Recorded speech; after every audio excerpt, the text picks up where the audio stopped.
Investment कळत नाही असं या जगात कुणीच नाही. कारण दररोजचे 24 तास प्रत्येकजण इन्व्हेस्ट कुठेतरी करतोच.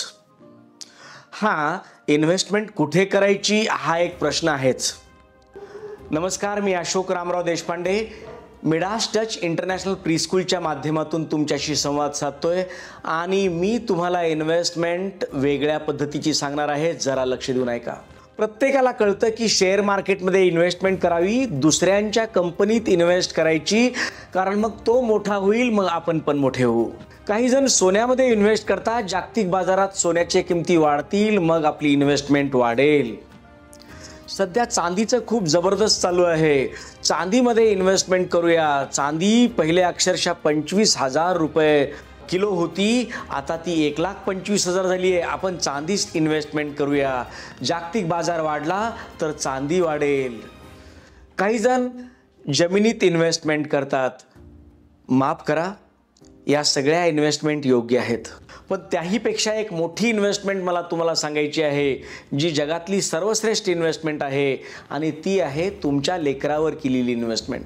जर तुम्हाला दुसऱ्यांवर एवढा भरोसा असेल की तिथं इन्व्हेस्टमेंट केल्यावरती वाढणार आहे, मग तुम्हाला तुमच्या लेकरांवर भरोसा नाही आहे का? मग कोणकोणत्या पद्धतीनं त्याच्यावर इन्व्हेस्टमेंट करायला पाहिजे माहिती आहे तुम्हाला? एक तर तुमचा वेळ जो सर्वात किमती आहे तो तुमच्या लेकरासाठी दिला पाहिजे. तो वेळ देताना लक्षात असू द्या की तुम्ही तंबाखू खाता खाता वेळ देऊ नका, सिगारेट पिता पिता वेळ देऊ नका, कारण दिलेल्या त्या वेळाचा उपयोग मुलगा पण तसाच करायला लागेल. म्हणून इन्व्हेस्टमेंट करायची आहे तर ती प्युअर असली पाहिजे. मग तुमच्या मुलासोबत तुम्ही वेळ द्या, ही पहिली इन्व्हेस्टमेंट. त्याला चांगल्या शाळेत टाका, ही दुसरी इन्व्हेस्टमेंट. चांगला क्लास त्याला लावा, ही तिसरी इन्व्हेस्टमेंट. शक्य झालं तर 1 to 1 शिकवणारे शिक्षक शोधा, ही बेस्ट इन्व्हेस्टमेंट. आणि तुमच्या लेकराला एक कला जरूर आलीच पाहिजे. माझं तर मत आहे, संगीत आलंच पाहिजे, नृत्य आलंच पाहिजे, आणि चेस खेळायला पण आलंच पाहिजे. कारण जेव्हा आपल्या लेकराला चेस खेळायला येतं ना, तेव्हा कोणती सोंगटी उचलण्याच्या अगोदर तो 4दा विचार करतो. तसंच जीवनामध्ये सुद्धा एखादी कृती करण्या अगोदर तो 4दा विचार करायला शिकतो, कारण ते बीज अगोदरच रुजलेलं असतं.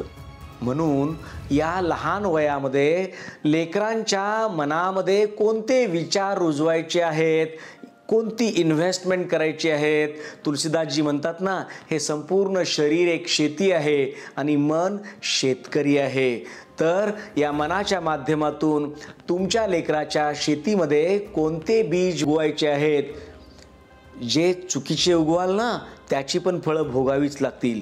म्हणून जरा काळजी घ्या.